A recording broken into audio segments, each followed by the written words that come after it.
پیارے بچوں، بہت سالوں کی بات ہے، ملک خراساں میں بخت شاہ کی حکومت تھی جو بہت نیک اور رحم دل بادشاہ تھا۔ اس کے برعکس بخت شاہ کا وزیر انتہائی مغرور اور بد مزاج شخص تھا۔ وزیر بننے کے بعد قوت و اختیارات اور دولت کی ریل پیل نے اس کا دماغ خراب کر دیا تھا، جس کی وجہ سے وہ ہر شخص کو حقیر سمجھتا تھا۔ ایک دن بادشاہ بخت شاہ، وزیر اور ان کا خاص ملازم سفر پر روانہ ہوئے۔ وہ تینوں علیحدہ علیحدہ گھوڑوں پر سوار تھے۔ جب وہ ایک صحرا سے گزرے تو اچانک انہیں ریت کے طوفان نے گھیر لیا۔ گرد و غبار کی وجہ سے انہیں راستہ دکھائی نہیں دے رہا تھا، لیکن ملازم نے بادشاہ کا ساتھ نہ چھوڑا اور اس کے ساتھ رہا، جبکہ وزیر ان سے بچھڑ گیا۔ کچھ دیر کے بعد جب طوفان تھما تو وہ دونوں الگ الگ وزیر کو تلاش کرنے لگے۔ کافی دیر کی تلاش کے بعد ملازم کو ایک جھونپڑی نظر آئی۔ جب وہ وہاں پہنچا تو اسے ایک اندھا فقیر بیٹھا دکھائی دیا۔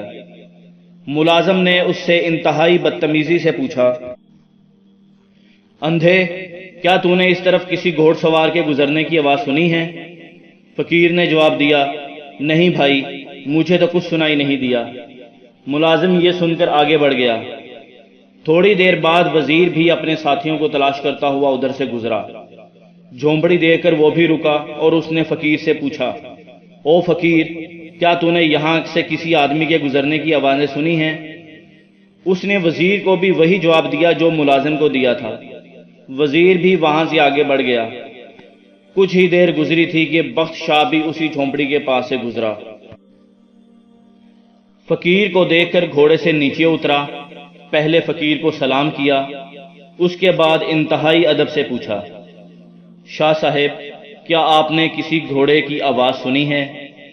نابینا فقیر نے جواب دیا، جی ہاں جہاں پناہ، پہلے حضور کا ملازم ادھر سے گزرا، پھر آپ کا وزیر۔ بادشاہ کو یہ سن کر حیرت ہوئی۔ اس نے پوچھا، شاہ صاحب، آپ تو نابینا ہیں، آپ کو کیسے معلوم ہوا کہ میں بادشاہ ہوں؟